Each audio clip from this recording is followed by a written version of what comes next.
விஜய் வந்து மாமி கிட்ட ரொம்ப கெஞ்சி கேட்குறாரு. "மாமி ப்ளீஸ் மாமி, காவேரி கிட்ட பேசணும் மாமி. நான் ட்ரை பண்ணேன் மாமி. ஆனா பேச முடியல மாமி.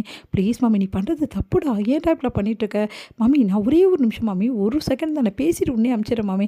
எந்த பிரச்சனையும் பண்ண ப்ளீஸ் மாமி, எனக்காக பண்ண மாட்டீங்களா?" ரொம்ப கெஞ்சினோன்னே, சரி அம்பி, நான் உனக்காக பண்ணுறேன்" அப்படி சொல்லிட்டு மாமி போகிறாங்க. காவேரி வீட்டுக்கு வந்தோன்னே, "என்ன திடீர்னு இவங்க வந்திருக்காங்க?" அப்படி சொல்லிட்டு எல்லாரும் பார்க்கலாம். "என்ன விஷயம்?" அப்படின்னு கேட்குறாங்க. சும்மா தான் வந்தேன். ஏன் நான் வரக்கூடாதா?" அப்படி சொல்லிட்டு, "அதெல்லாம் வரலாங்க, ஒன்றும் பிரச்சனை இல்லைன்னொன்னே, எப்படி இருக்கீங்க பாட்டி, நல்லா இருக்கீங்களா?" அப்படி சொல்லிட்டு கேட்குறாங்க. நல்லா இருக்கோங்க" அப்படி சொல்லிட்டு அவங்களும் சொல்கிறாங்க. அடுத்து வந்து என்ன திடீர்னு ஹவுஸ்ல வந்திருக்காங்க அப்படி சொல்லிட்டு ஒன்றும் புரியாமல் எல்லாரும் யோசிக்கிறாங்க வீட்டில். "ஒன்றும் இல்லை, சும்மா தான் வந்தேன். என்ன பண்ணுறீங்க எது பண்ணுறீங்கன்னு, வேறு ஒன்றும் இல்லை" அப்படி சொல்லிட்டு மழுப்பிட்டு காவேரி கிட்ட ரகசியமாக சொல்கிறாங்க.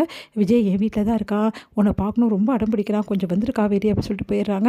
அடுத்து வந்து இந்த மாமி, "ஏண்டி உங்ககிட்ட மட்டும் ஏதோ ரகசியமாக சொல்லிட்டு போகுது?" "ஒன்றும் இல்லை, சும்மா தான் பேச்சுடே, இன்னும் ஏதோ சொல்லிட்டு போகுது, ஒன்றும் சொல்ல மாட்டேங்கிறியே" அப்படின்னு சொல்லிட்டு கேட்குறாங்க பாட்டி. "அதெல்லாம் ஒன்றும் இல்லை பாட்டி" அப்படின்னோடனே, ஏதோ மறைக்கிறா அப்படி சொல்கிறாங்க. அடுத்து வந்து யோசிக்கிறாங்க, ஒரு வேளை விஜய் வந்து வெண்ணா விஷயத்தை பற்றி பேசதான் என்ன கூப்பிட்டாரோ, கண்டிப்பாக அதுக்கு தான் கூப்பிட்டுருப்பாரு. ஆனால் அவரை பார்த்தோன்னே என்னால் தாங்க முடியாது, இப்போ என்ன பண்ணுறது நான் அப்படி சொல்லிட்டு யோசிக்கிறாங்க. அடுத்து வந்து காவேரி வந்து யோசிச்சுட்டே இருக்காங்க. கண்டிப்பாக அவரை பார்த்தா நான் வந்து நம்ம 2 பேரும் அப்பா அம்மா ஆக போகிறோம் அப்படி சொல்லிட்டு கண்டிப்பாக நான் சொல்லிவிடுவேன். நான் தாயாக போகிற விஷயத்த அவரால் என்னால் மறைக்கவே முடியாது. அவர் பார்த்தோன்னே அழுது கட்டி பிடிச்சி எல்லா விஷயத்தையும் நான் சொல்லிவிடுவேன். ஏன்னா என்னால் வந்து அந்த அந்த விஷயத்தை தாங்கிக்க முடியல. இப்போ வரைக்கும் அவர்கிட்ட சொல்லணும் என் மனசு தோணுது. ஆனால் அவரை பார்த்தோன்னே நான் சொல்லிடுவேனே, அதனால் நான் அவரை பார்க்கக்கூடாது, அவாய்ட் பண்ணுறது தான் நல்லது அப்படின்னு சொல்லிட்டு காவேரி யோசிக்கிறாங்க. "என்னடி என்ன ஆச்சு?" அப்படின்னு. "ஒன்றும் இல்லை பாட்டி" அப்படி சொல்லிட்டு வேலையை பார்க்குறாங்க. "என்ன நீங்கள் சொன்னீங்களா இல்லையா மாமி, இன்னும் கூட வரவே வரல பாருங்கள் காவேரி." "ஆமாடா, கையோட வேற நான் அழைச்சிட்டு வந்துட்டுமா, அதை செஞ்சுருக்கணும் மாமி, நீங்கள் கையோடு கூட்டின்னு வராமல் நீங்கள் தனியாக வந்து தப்பு.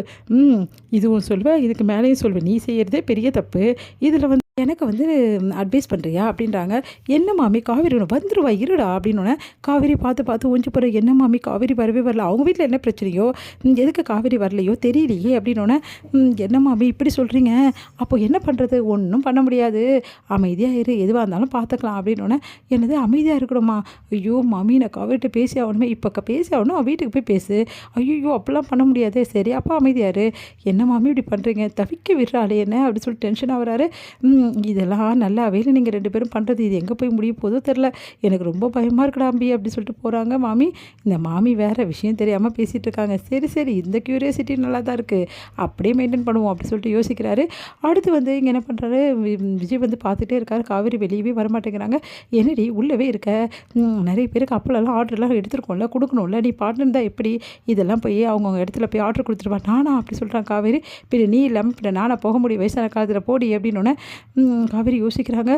"பாப்பா உனக்கு எதுவும் ஆகாமல் நான் போயிட்டு வரணும், எனக்கு ரொம்ப பயமாக இருக்கே, நீ பத்திரமா இருக்கல்ல வயித்துல, உன்னை இப்படி வச்சுக்கிட்டு நான் எப்படி எல்லா இடத்துலையும் அலைவேன், இது அம்மாக்கிட்டேயும் சொல்ல முடியல, நான் என்ன தான் பண்ணுறது" அப்படி சொல்லிட்டு காவேரி வந்து யோசிச்சுட்டே வந்து வெளியே வராங்க. வெளியே வந்துட்டு எல்லா அப்பளத்தையும் எடுத்துகிட்டு வந்து போகிறாங்க. விஜய் வந்து வாசலே காத்துட்ருக்குது கவனிச்சிடறாங்க காவேரி.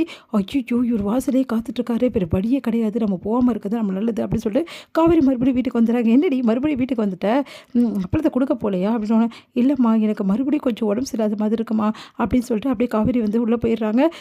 "என்ன இவ இப்படி பண்ணிகிட்ருக்கா, சரி காவேரிக்கு என்ன உடம்பு சரியில்லையோ தெரியல, இப்போ வருவான்ல குமரன் கிட்ட கொடுத்து அனுப்பலாம்" அப்படின்னோடனே, என்ன நடக்குதுன்னே ஒன்றுமே புரிய மாட்டேங்குது, இவளை ஹாஸ்பிட்டலுக்காவது கூட்டிகிட்டு போகணும், என்ன பண்ணுறது, நான் இது ஹாஸ்பிட்டலுக்கா அப்படின்னு சொல்லிட்டு காவேரி பயப்படுறாங்க. ஐயோ ஹாஸ்பிட்டலுக்கு போனால் எல்லா விஷயமும் தெரிஞ்சிடுமே, இப்போ என்ன பண்ணுறது அப்படி சொல்லிட்டு யோசிக்கிறாங்க.